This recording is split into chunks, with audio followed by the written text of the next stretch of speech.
Ya, Saya tapi nggak tahu. saya pernah dapat tuh Kang, kalau yang isu yang kecil memang pernah, kalau nggak salah 1,5 tahun. Jadi Oh, ada di tahun pasti di bawah 80-an iya kayaknya, iya iya. itu pernah sekolah tuh libur. Saya dapat cerita dari orang tua. Heeh. 1,5 tahun katanya emang sekolah pernah libur.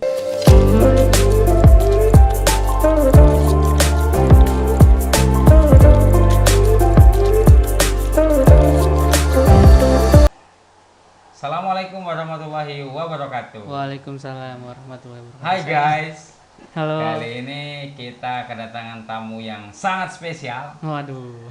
eh Salah satu kawan juga, sering ketemu, sebenarnya satu kantor juga. Satu kantor ya. Ini ada Kang Arif. Jeng jeng jeng jeng. Nah, Kang Arif ini adalah founder dan CEO-nya Mata Ilmu. Lalu juga di semua murid, semua guru Jawa Barat ya, Iya, Bandung Jawa Barat. kebetulan untuk regional Jawa Barat saya penggerak, untuk yang nasional saya masuk ke divisi pelibatan KOP. Kalau yang mau tahu semua murid, semua guru, nanti cari aja di websitenya. Ya, silakan. Itu tokohnya Mbak Najila Shihab ya. Itu Tokoh inisiatornya inisiatornya itu Mbak Najila Shihab. Lalu juga seorang lulusan teknik arsitektur UPI ya.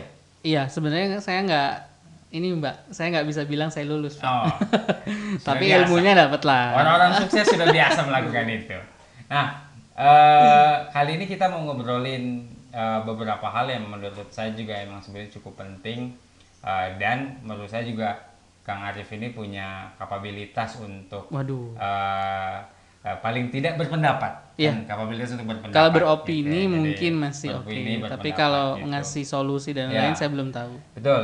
Jadi kali ini kita akan bahas tentang ada isu gimana pemerintah ini akan memperpanjang namanya itu kalau nggak salah PJJ, pembelajaran jarak jauh. Oh, Jadi oke, kalau saya kemarin saya ngobrol sama guru dan mereka istilahnya itu PJJ, Iya, pembelajaran jarak jauh. Kalau rumah kan WFH. Saya Iya, dulu kiranya work tuh from ada home. SFH. Apa? Study from home. Oh, iya. Ternyata nama resminya setahu saya PJJ. Oke. Jadi akan diperpanjang PJJ ini. Jadi Oke. pembelajaran jarak jauhnya akan diperpanjang, dan skenario-nya adalah dari pemerintah itu ada beberapa skenario. Oke. Nah, kita akan bahas ini, dan kita akan gali lebih dalam lah tentang gimana ini dan bagaimana menghadapinya, karena pasti bakal lagi banyak yang kebingungan nih Iya Kang. sih, ya, Gitu. betul. Sebelum itu kita mau kenal dulu Kang Arif ini lebih detail, perkenalkan sendiri dan bagaimana irisan hidupnya dengan pendidikan. Waduh. Kalau irisan hidup saya dengan dunia pendidikan sih sebenarnya dimulai dari kecil ya. Kebetulan orang tua saya dua-duanya adalah seorang pendidik ya. Orang tua saya keduanya guru di sekolah dasar lebih khususnya. Jadi dari kecil tuh udah sering bukan baca atau ya lebih ada di lingkungan orang-orang yang mengedepankan pendidikan gitu. Jadi pendidikan oleh orang tua saya itu jadi nomor satu lah intinya, walaupun akhirnya saya agak ngaco juga sih pas kuliah agak ngaco juga, tapi setelah kuliah sebenarnya dapat pengalaman besarnya di UPI itu. Awalnya saya nggak mau jadi pendidik, awalnya saya nggak mau terjun di dunia pendidikan tuh, saya nggak mau. Padahal orang tua guru. Dan mereka sebenarnya pengennya jadi guru. Oh. Justru malah waktu pas milih kuliah saya milih ke ITB atau ke UI ya. Tetapi pada saat itu yang dapat hanya UPI. Makanya kalau kata teman-teman saya, UPI itu universitas pilihan ibu. Oh, gitu ya. Jadi doanya ibu ternyata dapat Pilihan gitu. ibu. Ternyata yang hanya masuk satu-satunya hanya UPI. Jadi saya ambil UPI. Waktu itu dapat jurusan arsitektur. Nah, waktu masuk awal-awal pendidikan teknik arsitektur, keluarannya jadi guru SMK sebenarnya. Oh ya, oke. Waktu awal-awal masuk tuh masih belum tahun 2009. 9. Nah, berarti bisa ditebak kan, dia kuliah 2009, sekarang sudah tua dan belum ada cincin yang melingkar di jarinya. Belum ada. Tapi bagi jomblo-jomblo boleh lah. Nah, terus awal-awal masuk kuliah itu sebenarnya belum tertarik juga ke dunia pendidikan. Tetapi begitu 2010 ya menjelang 1 tahun kok saya menemukan fakta bahwa di UPI sendiri ya which is saya waktu awalnya masuk UPI itu mengira bahwa semua orang tuh berniat untuk jadi guru di sana. Kalau dia masuk UPI. Kalau dia masuk UPI. Atau dia masuk pendidikan deh setidaknya. Atau dia masuk pendidikan. Tapi ternyata loh, faktanya sangat menyedihkan gitu. Banyak orang-orang masuk UPI itu pertama bukan karena pengen jadi guru ya, tapi karena murah. Oh ya. Negeri satu-satunya di Bandung yang paling murah waktu itu hanya UPI. Bayangin waktu angkatan saya SPP teknik hanya 1.070.000 per semester. Oh, Anda masih ada yang belum tahu Anda. Apa? UIN berapa? UIN lebih murah. Zaman 2011 saya masih ada kawan yang masih bayar di bawah 1 juta. Masih di bawah 1 Ya, juta. makanya UIN Bandung itu paling murah dunia akhirat. Oke, Ya, mantap. ya. Tapi kan levelnya Ya, UIN level. sama UPI Ya, kan pasti betul, jauh. beda. Nah, makanya di UPI sendiri level negerinya sudah masuk ke ambillah 20 besar lah ya. 5 besar kadang-kadang. 5 besar Saya kan. terakhir waktu cek itu 5 besar Oke. kadang-kadang masuk. Dan apa namanya waktu itu SPP-nya masih murah banget. Cuman ya sejak 2012 2013 SPP-nya sudah Oh iya, lebih sekarang tinggi sih jadinya sih. Jadi waktu itu wah ternyata orang-orang sini tuh ngambilnya karena mungkin bisa jadi karena murah atau bisa jadi karena nggak masuk kemana-mana. Pelarian sebenarnya. Ya Mungkin. saya bisa jadi Tapi kan negeri ya sebetulnya. tapi negeri Sesederhana ya. itu masih negeri. Sesederhana gitu. itu masih negeri. Masih negeri. Apalagi saya jurusan pendidikan teknik arsitektur. Oke, berarti menariknya di awal tuh pendidikan kaget ternyata UPI kayak gitu. Betul, gitu. betul. Pertama kali bersentuhan dan mengenal dunia pendidikan. Berarti awalnya nggak menyenangi. Kapan kira-kira mulai kayak sekarang kan bisa dibilang aktif dan saya juga bisnis di bidang pendidikan tapi kayaknya tidak sewise lu lah gitu kayak terhadap dunia pendidikan. Kadang-kadang juga saya lihat bersentuhan sama anak marginal, disabilitas dan sebagainya gitu. Betul. Nah itu kapan tuh kira-kira? Sebenarnya untuk pertama kali menyadari bahwa saya itu sebenarnya udah nyaman banget sama dunia pendidikan tuh mulai awal bikin mata ilmu. Waktu itu saya 2013 kalau nggak salah. Tapi sebelum itu 2012 itu sempat KKN dulu. Jadi di sana di desa KKN saya, di KKN tuh kerasa banget bahwa interaksi dengan anak-anak sekitar itu di bagian pendidikan itu menyenangkan menurut saya. Menyenangkan. Maksudnya berarti mulai jatuh cintanya di situ berarti. Iya, mulai berasa oke, ini tuh sebenarnya jati diri saya ternyata di sini ya. KKN tuh semester berapa dong ya? Semester 6 kalau nggak salah. Iya, semester 6. Skripsi kan ya 2 Betul. Oke. Ternyata nyampe sana interaksi sama anak-anak tuh kok asik gitu, menyenangkan. Lagi pusing bikin laporan dan lain-lain, tapi itu tuh bisa hilang ketika ketemu sama anak-anak, bermain sama anak-anak, atau mungkin juga ikut ngasih sesuatu. Saya nggak bisa bilang itu ilmunya sangat bermanfaat ya, tapi ngasih sharing sama anak-anak. Waktu itu mungkin saya interaksi lebih banyak ke anak-anak SD atau anak-anak madrasah waktu itu ya. Terus beberapa juga karena di tempat kita tinggal itu dekat sama sekolah SMP dan SMA, kita sempat bikin selama 1 bulan selama Ramadan itu kan ada kuliah Ramadan. Nah kuliah Ramadan itu sengaja saya isi tidak hanya dari sisi keagamaan saja, tapi dari sisi psikologis anak-anak. Kalian mau jadi apa sih? Terus abis sekolah mau ngapain gitu. Dan terus itu berarti sudah mulai mencintai dunia pendidikan. Betul. Lalu buat mata ilmu. Lalu 2013 bikin mata ilmu, pertama kalinya juga saya ngajar privat ya. Oke. Nah terus habis itu kalau saya sih ngelihat kiprah selain karena memang kalau mata ilmu adalah bisnis dan memang perusahaan yang dibangun. Betul. Terus masuk ke SMSG kayaknya itu cakupannya lebih luas tuh. Oh ya, karena kalau SMSG itu sebenarnya dalam tanda kutip kecemplung, mohon maaf ya teman-teman SMSG.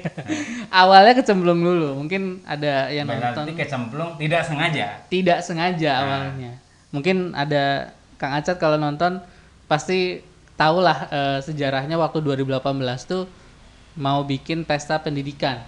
2018. Iya di Bandung. Oh saya jadi pembicara tuh. Iya waktu itu jadi pembicara kan ya. Kalau saya di. Kita nggak pernah ketemu. Lucky Square. Iya nggak pernah ketemu. Iya sayangnya nggak ketemu ya waktu itu karena waktu itu jadwal saya nggak ketemu terus. Ya, saya di P4TK IPA juga.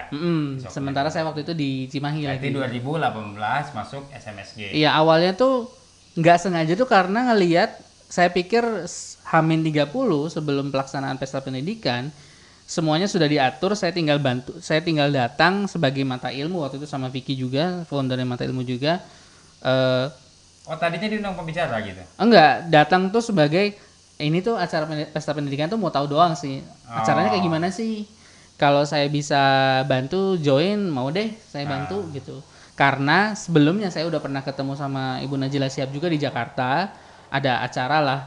Saya terinspirasi pengen ikut kegiatan yang diinisiasi oleh beliau gitu.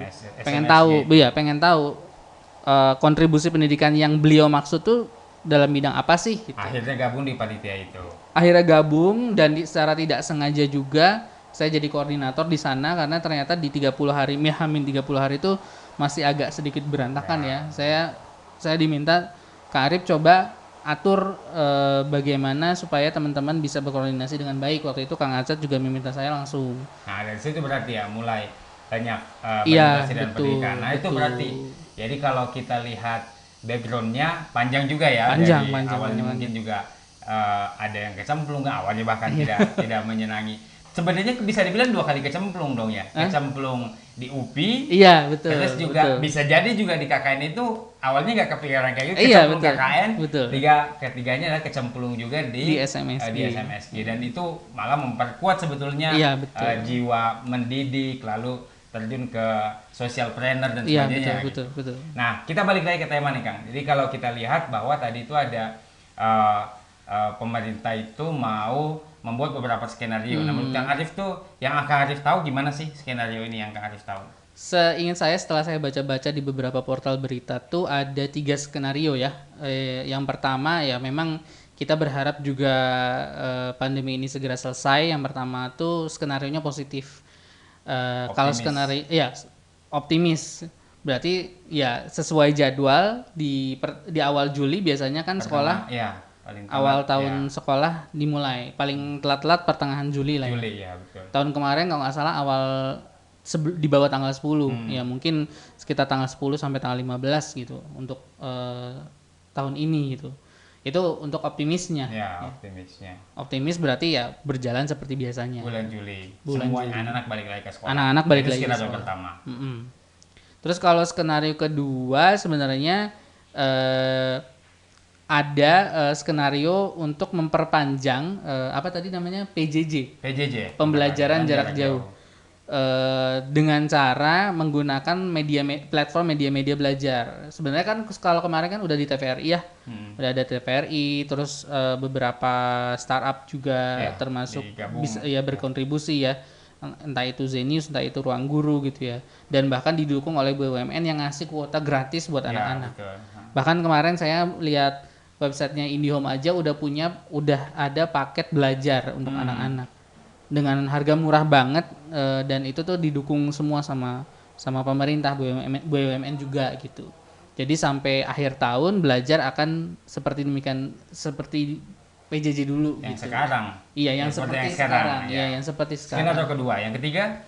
Nah, yang ketiga ini yang menarik sih sebenarnya sih. Saya juga belum bisa melihat banyak karena informasinya masih sedikit ya tentang ini. Bahwa awal tahun pelajaran akan diundur ke bulan Januari 2021. Jadi nanti cycle-nya semua akan berubah. Iya, pasti itu. Semuanya akan berubah. Jadi kita tuh kenaikan kelas tuh nggak bulan Juni Juli lagi ya, tapi bulan Januari jadi. Berarti full libur kalau gitu. Saya nggak tahu. Saya nggak tahu. Full libur ya. Tapi saya pernah dapat tuh Kang kalau yang isu yang kecil. Memang pernah kalau nggak salah 1,5 tahun. Oh. Jadi ada di tahun pasti di bawah 80-an kayaknya. Iya. Itu pernah sekolah tuh libur. Saya dapat cerita dari orang tua. 1,5 tahun katanya emang sekolah pernah libur. Pernah libur sama sekali. Cuman kan kondisinya tentu orang dulu juga kondisinya pasti beda ya, gitu sama sekarang pasti. Terus cara orang bersuara juga beda kalau sekarang. Saya sih kebayang kalau di 6 bulan wah itu orang pada ngoceh gitu. Pastilah. PJJ-nya segini aja orang udah ngoceh dalam tanda kutip. Banyak kan ada isu yang setahu saya nih yang orang tuh mempertanyakan guru sekarang ngerjain apa, kenapa masih digaji ya guys? Betul, apalagi kalau digituin gitu. PNS kayaknya kalau gitu tetap dapat deh duitnya betul. kan gitu. Wah itu. Nah terus itu gimana Kang opininya terhadap masing-masing skenario? Kalau skenario yang pertama pasti saya berharap yang pertama tetap bisa kita laksanakan ya. Bulan Juli skenario pertama. Skenario pertama. Ya mudah-mudahan juga pandeminya segera selesai dan teman-teman please stay home. Jangan terlalu banyak. Itu yang kemarin berita di McD Sarina sebenarnya aduh kecewa banget sih sebenarnya sih. Tapi mudah-mudahan bisa lebih terkendali lah ya. Dan uniknya tuh cuman saya agak khawatir juga, agak ragu juga keoptimisan ini berubah total ketika kemarin tuh saya nonton videonya Asian Boss. Jadi di video Asian Boss itu MC-nya ngobrol sama dokter ahli pandemi Korea Selatan dan memperkirakan bahwa bulan September, Oktober, November itu dimulai wave kedua. Iya, second wave. Second wave. Iya. Nah ini harusnya sih jadi ancang-ancang dulu ya buat kita ya. Betul. Makanya tapi saya berharap itu tidak terjadi dan tetap optimis sih bahwa pembelajaran tetap akan dimulai bulan Juli.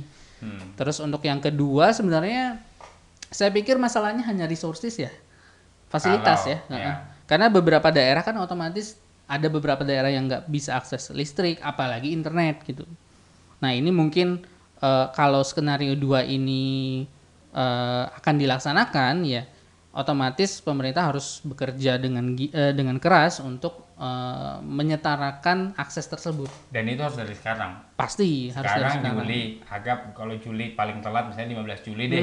Kita ambil paling 15 Juli, berarti tinggal ada waktu 1 bulan, hampir 2 bulan hampir aja. 2 bulan. Gitu. Sekitar 45 hari, betul, gitu, betul, 50 harian, betul, dan betul. itu untuk menyiapkan itu semua kan luar biasa. Betul. Gitu. Sebenarnya pemerintah juga pasti akan dibantu sama pihak lainnya ya. Iya, betul. Kebetulan SMSG juga punya bank konten, jadi konten-konten belajar itu udah kita kumpulin dari banyak KOP, tinggal disebar gitu.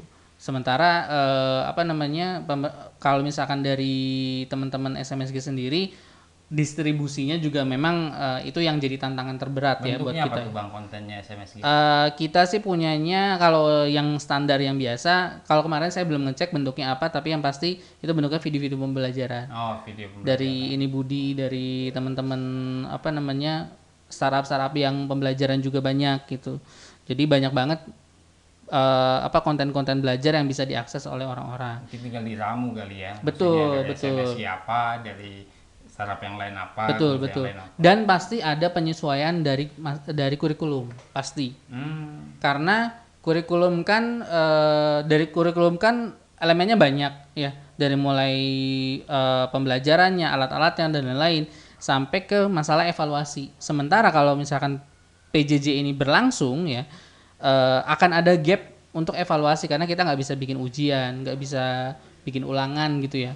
Nah langkah-langkah evaluasi ini juga harus benar-benar diperhatikan supaya anak-anak bisa mendapatkan nilai yang bukan mendapatkan sih, dinilai secara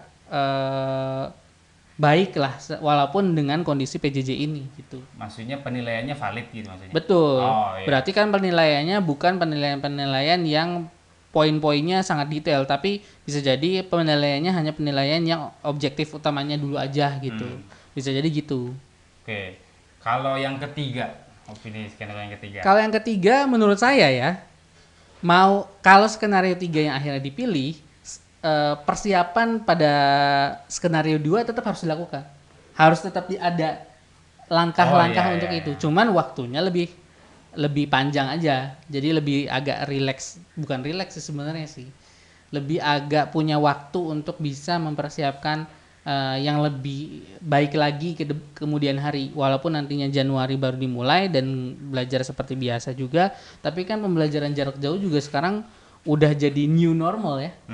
Udah jadi new normal buat sekolah-sekolah, buat pendidikan di Indonesia. Tapi mungkin nggak kira-kira kan?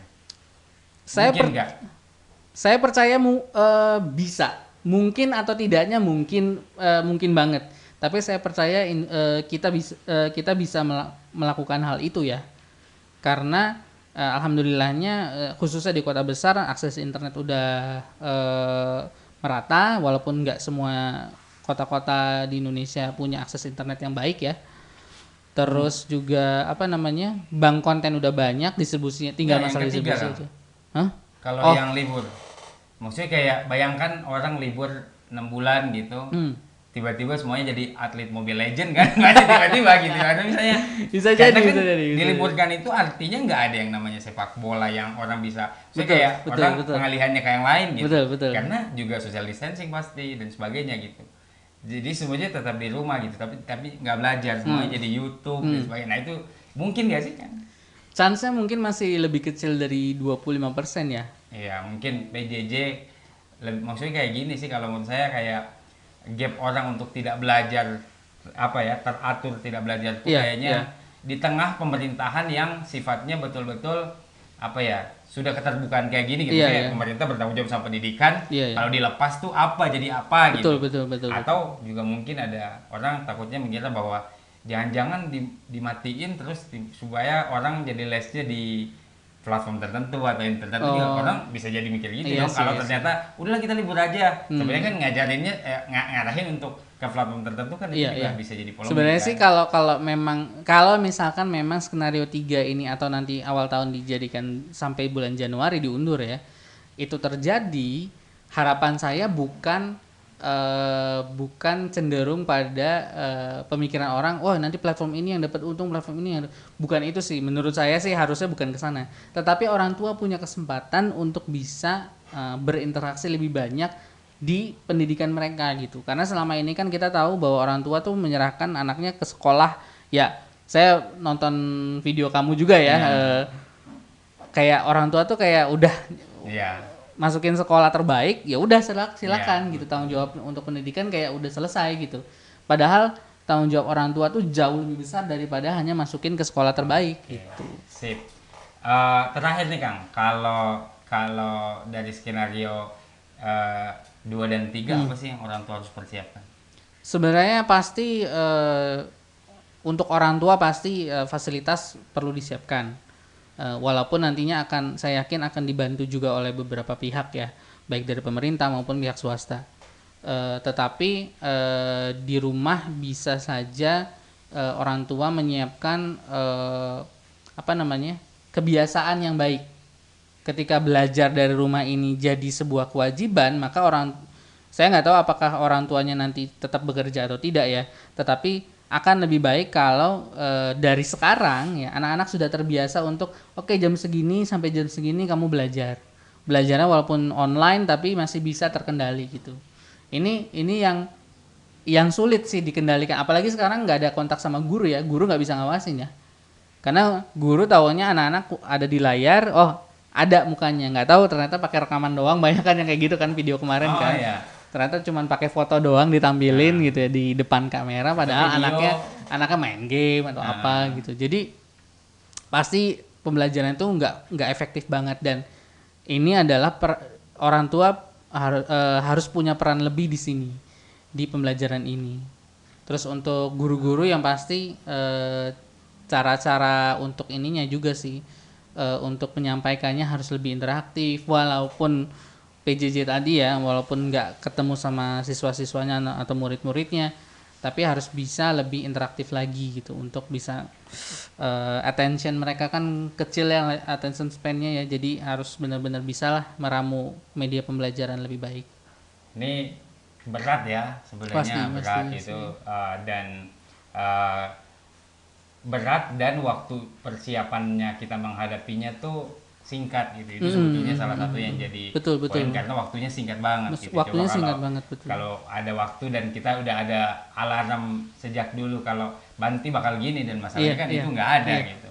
Nah itu kurang lebih dari analisa opini lah, opini Iya, betul. Hanya Arif opini ya. Ini disclaimer dulu, hanya opini. Nanti dan bahkan sebetulnya bisa jadi ada orang tua belum tahu kalau ada skenario ini, Kang. Iya, Atau bisa jadi. Bisa jadi orang tua mengiranya Juli akan kembali semuanya seperti semula gitu. Nah, dari sini kita bisa mungkin sedikit memberikan insight bahwa ternyata harus kita siapkan nih, jangan sampai kita kaget gitu. Kita kaget dan tidak punya persiapan, malah jadinya kaget sendiri dan reaksinya malah tidak terkontrol. Padahal betul. Poinnya adalah satu hal yang kita sedang bicarakan adalah sesuatu yang sangat vital, yaitu pendidikan. Pasti. Ini jadi PR kita bersama. dan mungkin juga jadi masukan buat kita bahwa bagaimana kita menghadapi ini semua dari berbagai Iya, betul. aspek. Terakhir Kang, apa pesan-pesannya terhadap anak-anak Indonesia buat orang tua atau juga apa namanya ya, pelaksana pendidikan terhadap kondisi kayak gini Kang? Yang pasti sekarang kita benar-benar harus bersatu ya. Kalau bisa sinisme yang 01, 02. ya 01 udah jadul, udah jadul. Sekarang tuh benar-benar harus oke, siapapun Anda, dari partai manapun Anda, dari kelompok manapun Anda, bagaimana caranya supaya pendidikan kita tetap berjalan dengan baik, tetap punya nilai-nilai yang baik juga gitu. Harusnya mikirnya ke sana sih. Jangan terlalu mikirin hal-hal yang sepele lah sebenarnya sih, karena tujuan kita kan harusnya disatuin bareng-bareng ya. Dan bagaimana cara kita berjalan menuju tujuan itu juga itu yang harus kita benar-benar pikirin gitu. Oke, itu dia. Jadi mudah-mudahan kita berharap ya Kang ya, ini pandemi segera berakhir. Amin. Banyak hal yang mungkin ada hikmahnya tentu, tapi pasti. kemudian banyak hal planning, lalu kemudian segala hal yang kita tadinya mau berprogresif ternyata agak susah dilakukan di tengah pandemi seperti ini. Mudah-mudahan segera berlalu. Dan buat teman-teman, Kang Arif akan mungkin bahas lagi nanti, ada segmen-segmen bahasan pendidikan yang lain, baik itu terkait dengan isu atau pemikiran pendidikan yang nanti akan kita bahas lagi dengan Kang Arif.